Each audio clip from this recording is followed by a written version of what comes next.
coaching St Beveridge in C grade, was this something you aimed for or could have envisaged?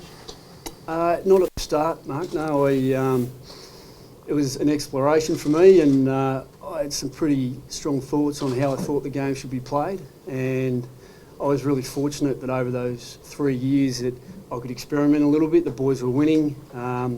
We went up into more challenging competition in B and A. We had to adapt.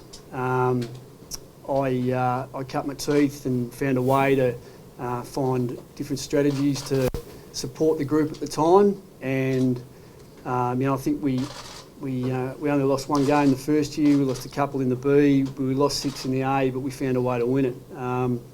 But it was during that third year that I started thinking, okay, maybe this can go a little bit further. And I did actually get appointed at the Sandy Dragons, but moved on to Collingwood pretty quickly. So yeah, it was in that last year I thought, I might want to take my coaching a little bit further.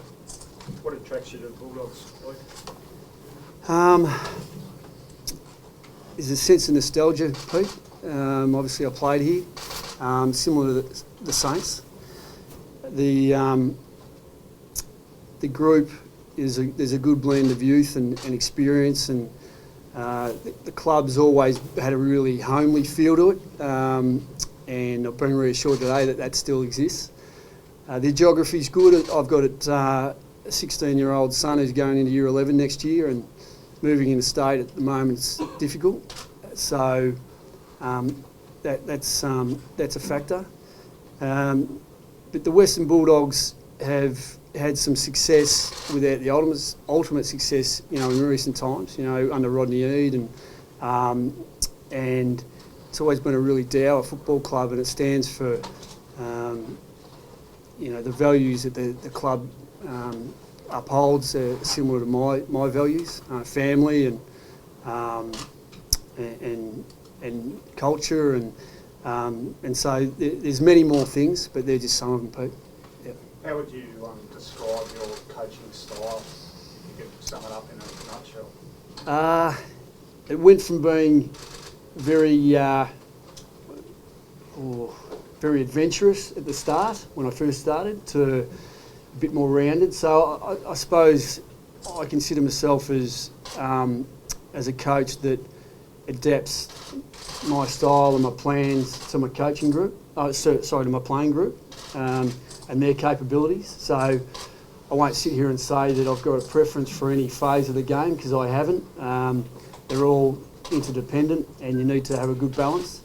So as Simon mentioned, I've got some pretty firm beliefs on how I think the game should be played, but I understand that I need to adapt and mould it to the Western Bulldogs playing group.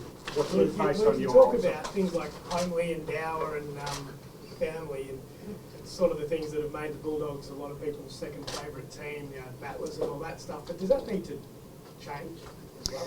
Well, I think the Bulldogs are everyone's second favourite team when they're lower on the ladder. As soon as you start to challenge, you soon lose that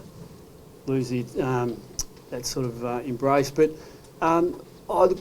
those things are critical from creating a unified environment.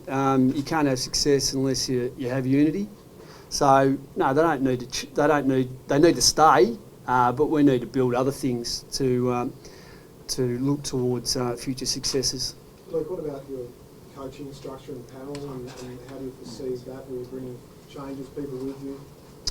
Not at this stage. As far as bringing people with me, I'll have some conversation with the coaching group next week, in my first week. I know one or two of them reasonably well.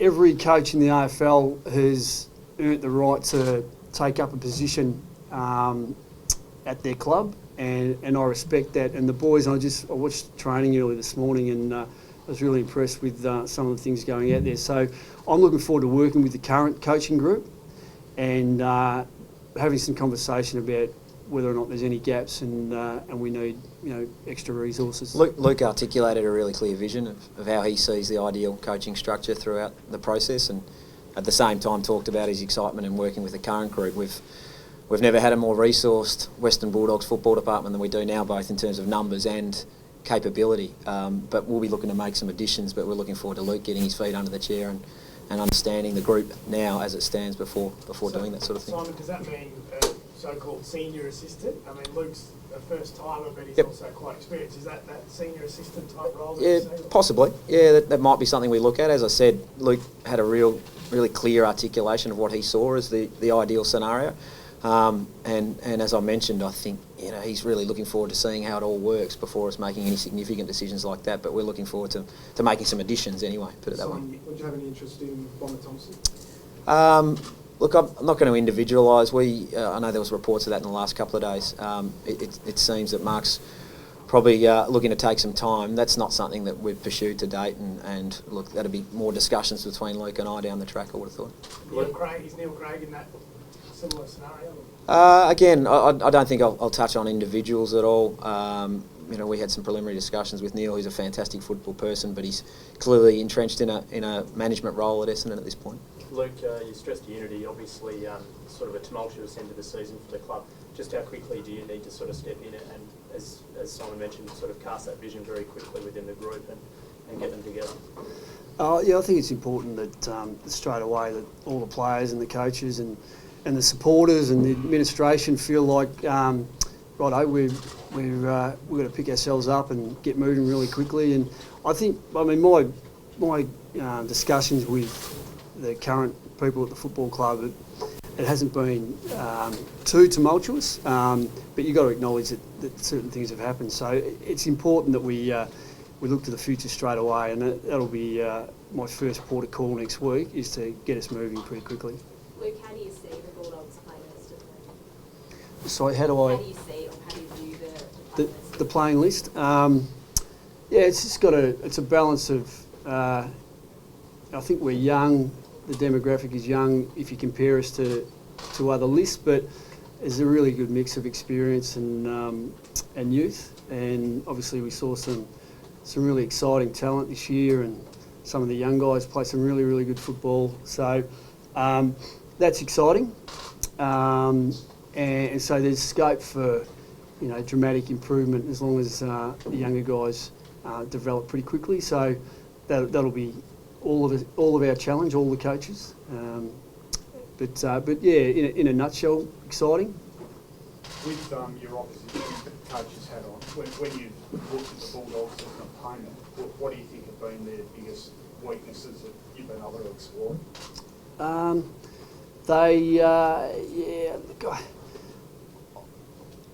suppose what's happening here at the football club is that the young guys are establishing themselves in different roles, and I think there's some conjecture on how far some of the talent can go, and so probably up until now, and there's been some experience, there's no doubt about it, but up until now, I suppose the list has evolved a little bit in recent times, and maybe because they've been building towards some success, there's a vulnerability in that they're not quite where they should be in regards to performance. So when you take a more experienced club like Hawthorn and an older group, you can get in there and maybe exploit that a little bit. So is finals a realistic expectation for next season? One thing I won't do is forecast ladder positions. For as long as I am a senior coach, I won't talk about the prospects. We'll be trying to explore how far we can go, and doing everything we can to get to where we'd like to go, which is obviously everyone knows where that would be. Lucas, just going to ask, the fact that you've done this long apprenticeship and you've done some hard yards, do you think that for a coach puts them in better stead than someone who just sort of comes straight into a senior position? I don't like to subscribe to one way or the other. There's been recent examples. I worked with Adam Simpson at the Hawthorn Football Club, and Simo's an outstanding character, an individual, and I thought he was ready to be a senior coach. Now, he hadn't had a long coaching history, but players come out of the game these days as coaches. all the things in regards to managing a group, being able to handle all the different things that tug at you as a senior coach, which I'm going to find out about. They're the things that they need to get used to. But the core of what makes a good coach, I believe, is having good relationships, understanding the game, and all the things that are possible, and being able to implement good programs to make your club successful. And if you've got the right person and he's got that skill set, but he hasn't necessarily had a long history, then I don't believe that you should draw a line and say, well, he's not ready because he hasn't been involved for 10 years. Does it feel in some ways to be a rapid rise? I know you've done a fair apprenticeship, but if you were casting around for potential coaches, say, a year ago, I don't recall your name being mentioned much, it seems to have come quite quickly. Yeah, and that's why I acknowledged all the people who have contributed to me being here today, because it's been an incredible journey for me to have so much success in a short space of time, and people have been inquisitive as to why that's happened, and there's a number of reasons for it, and I'm the beneficiary, but at the same time I feel like I've made a fair contribution at those football clubs, and I think it's probably because I've had no profile or low profile that, and I understand that, and that just in recent times people thought, well, hang on, maybe we should think about him. So it's just, I suppose the success thing is important, but my point of difference is probably the diversity of what my roles have been. And I suppose that's maybe the thing that intrigued the Western Bulldogs.